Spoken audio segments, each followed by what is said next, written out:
Now turn to Section 1 of your booklet. Section 1. You are going to hear a conversation between Angela and Mr. Ray. Angela is applying to join the library. Listen to the conversation and complete the form below. First, you have some time to look at questions 1 to 5.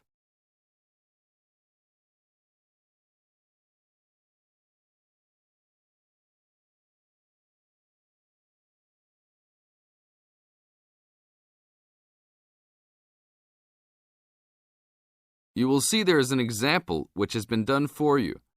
On this occasion only, the conversation relating to this will be played first. Hello, how can I join the library? Well, you need to make an application. Would you like to do it now? Yes, if I can. One moment and I'll get the form. Now, I just need to ask you a few questions before you sign at the bottom. Okay. Your full name, please. Angela Mary Price. Price? Yes, that's right. Angela's surname is Price, so in the example, Price has been written down after surname. Now we shall begin. You should answer the questions as you listen, because you will never hear the recording a second time. Hello, how can I join the library? Well, you need to make an application. Would you like to do it now? Yes, if I can. One moment and I'll get the form. Now, I just need to ask you a few questions before you sign at the bottom. Okay. Your full name, please. Angela Mary Price. Price? Yes, that's right. Okay. And your address? Apartment 3, 86 Bridge Street, Pimlico. Bridge Street. That's just near here, isn't it? Yes, not very far. Good. So the postcode must be 2065, right? Yes, that's right. Now, your telephone number. I need both home and work if you have them. My home number is 8763-5142, and work is 8456-1307. Do you need anything else, like ID or something? Yes, your driver's license will do, if you have one. Right. It's easy to remember. I know it by heart. 4040AC. I'm afraid I'll also need to see it. Okay, here it is. Thanks. And your date of birth, please? 24 March 1981. Okay, thanks. That's the most important part completed. But if you don't mind, I'd also like to ask you a few questions for a survey we're conducting. Yes, that's okay. Now you have some time to read questions 6 to 10.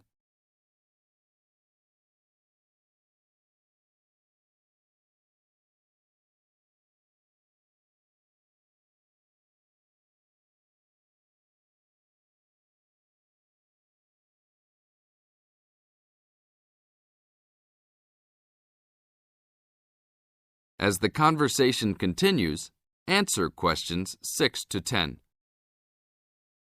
What kind of books do you like to read? Here's a list to look at. Oh, it varies from time to time, but I always like to relax and learn about other countries I might visit one day. I don't like anything too heavy or serious, unless it's about animals or the environment. I'm not really into sport very much. Anything else? Well, I do like entertaining at home. You know, dinner parties. So I suppose you'll have something for me in that line. The pictures in those books always make me hungry, although they never seem to turn out exactly as they look in the books. Fine. I think that's all I need now, except I need you to sign here on the application form. Oh, and I almost forgot. The membership fee is $20, which is refundable if you no longer stay a member. There you are. Do I sign at the bottom here? Yes, that's right.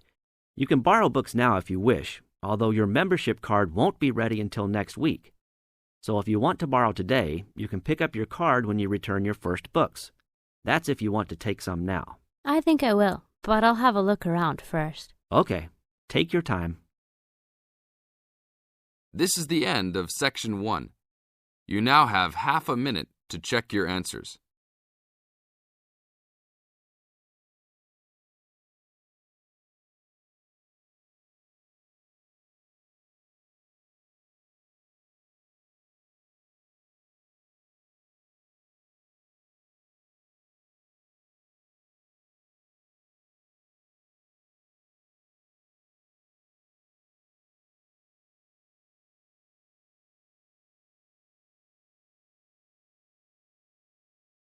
Now turn to Section 2.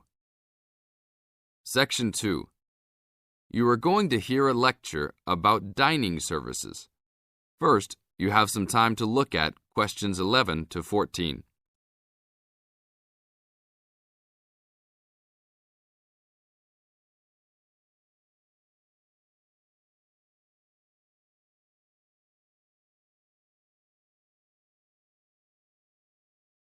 Now listen to the tape and answer questions 11 to 14. Welcome to the Dining Commons. This is the newest facility on campus, and I'm proud to say, also one of the best. I know that all university students miss eating home-cooked food. Well, this year, we are hoping to provide students with food and services that will make you feel at home, even without your family. The administration has been listening to the voice of the students. Students gave us frequent suggestions last year as to how we could improve the university. One of the most frequent suggestions was improving the dining options. We have been working hard all summer to come up with ideas that will make student life in the dormitories more pleasant. One of the new options we are offering in the dining facilities is variety in student meals. Last year, there was a set menu for every dinner, so if students didn't like the food, there was no choice. Students had to eat whatever was served. But this new dining facility has 3 completely unique areas, each with a different theme. At every meal, there will be 3 options for students to choose from. For example, there might be Italian food at station number 1, which might consist of pizza and pasta. At station number 2, there would be American food, consisting of hamburgers and hot dogs. At station number 3, there could be vegetarian soups and salads, accommodating all the vegetarians. We hope that with the greater selection of food, all students will find something to their liking. Now look at questions 15 to 20.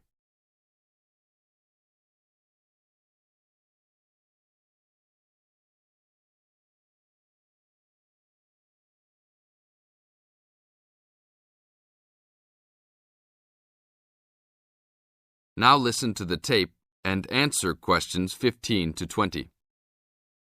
Not only will students have more options, the food will also be better.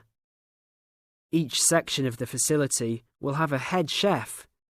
These are real chefs that have been trained in culinary school and have been hired specifically by the school to work in the dining facilities. All of the chefs have a speciality. The school is hoping that these chefs will prepare better tasting and more nutritious food. Every student will be able to make suggestions and also give their input as to which menus taste better. Last year, many students complained that the dining facilities didn't have very convenient hours. This year, we hope to change that. We will open for breakfast at 6 a.m. to accommodate all the early risers. In the evenings, we will open until midnight for all the students that like to go for a late-night snack. The afternoons will still remain closed, but we will have a student store open that will provide all students with drinks and fruit. The student store will be open every day from 2 p.m. to 5 p.m. Every student that has paid full tuition and dormitory fees has already paid for their dining facility fees. Students can eat at any time and in any amount for free. If you are a student that does not live in a dormitory, you can still purchase a dining facility card. This card will entitle you to the full services of the dining facility. This card is available only for students and is not open to the general public. If you are not a student and wish to dine here, you must purchase meals at the door. There are a few rules to follow. Even though we do not limit the amount of food that can be taken, we do not want students to waste food. Please do not take more than you can eat. Also, every student must clean his or her own trays and plates. We will provide plates and trays for student use, but please do not abuse these items. Please do not leave your plates on the tables. Your parents are not here to clean up after you anymore, so I hope all students will be responsible. Thank you for your attention and enjoy the upcoming year. This is the end of Section 2. You now have half a minute to check your answers.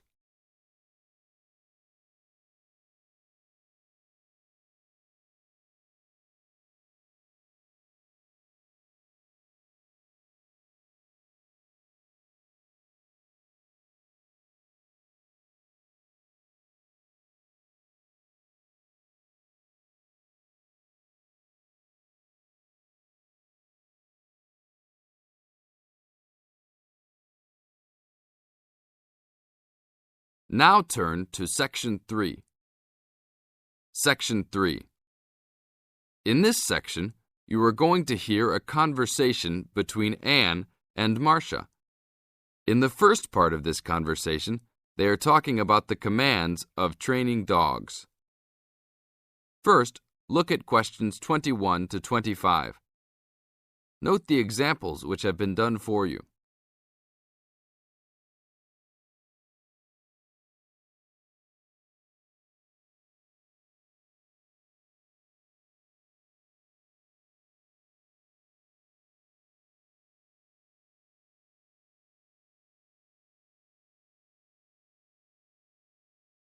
Now listen to the first part of the conversation and answer questions 21 to 25. Complete the table showing different commands for different forms of dog training. So that research paper we have to do next, the one about how are different styles of training dogs, how do you think you'll approach writing it? You know, I've been thinking about it. I feel that the best way to write it is to divide the paper into two main parts. In the first part, we'd be analysing some examples of each style of training dogs. Right, what the styles are. After that, we can talk about how each style can be used so that the dogs learn something different from each one. Indeed. Maybe we could draw a chart and compare examples of each style of training, one at a time. So the different kinds of training would be simple obedience training. There you would have things like teaching them to sit, stay in one place, and so on. Right. So included in here would be simple audio commands like speak.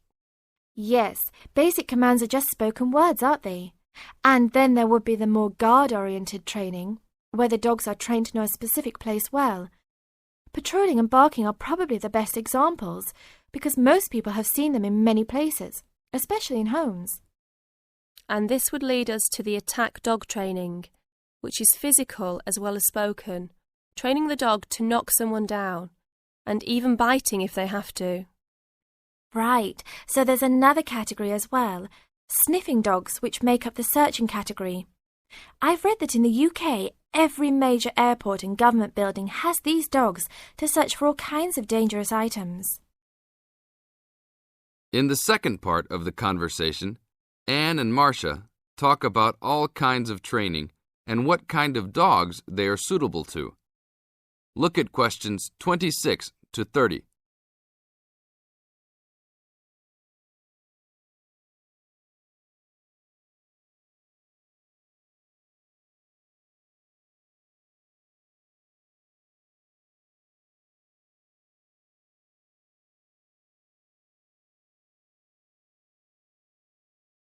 As you listen to the conversation, match A, B, C with the following forms of dog training.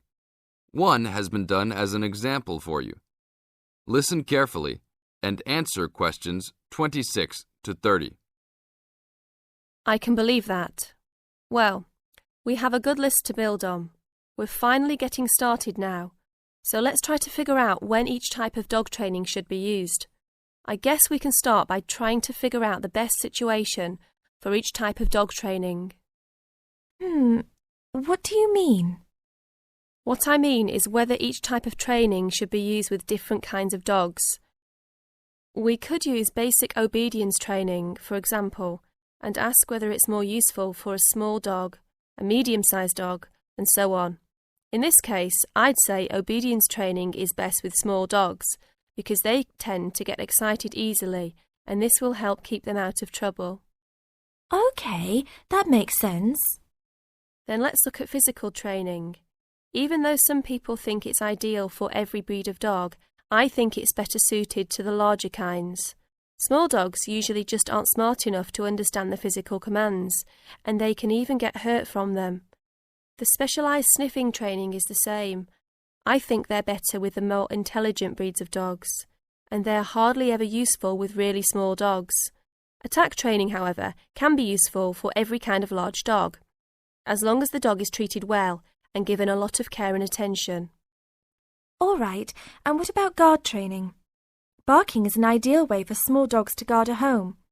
I know they aren't big enough to stop a person, but making some noise is often all a dog needs to do.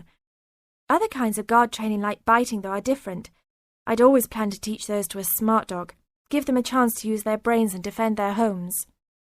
I'd have to agree. Trainers often just teach large dogs to bark at a person when they think something isn't right. But if they know how to use physical skills in a bad situation, they could save their owner's life someday. Yes, I suppose that different people would have different needs for their pets. Right, and different trainers would recommend different methods for different breeds. This is the end of Section 3. You now have half a minute to check your answers.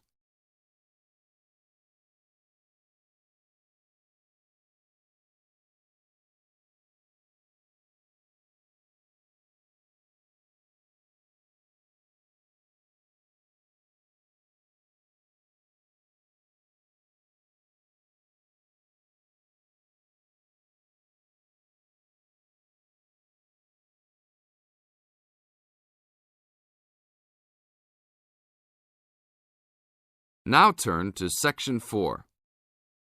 Section 4. You are going to hear a lecture about dorm rooms. First, you have some time to look at questions 31 to 40.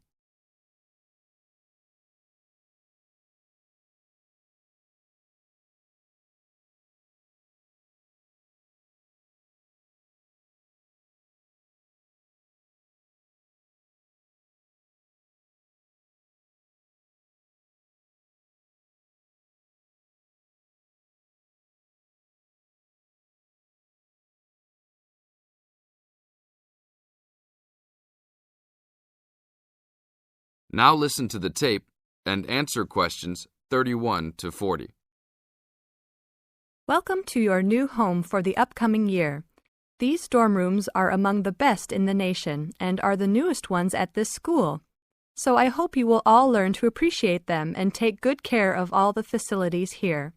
I am Gina, and I will be residential advisor in this building for the year. Today I am going to tell you about some of the programs and facilities that are available to you. I will also be telling you the rules that everyone is expected to abide by. I will be asking you to give me your full attention for the next few minutes. I will first tell you about the facilities that are available to you. The dining facility is located on the first floor of the building.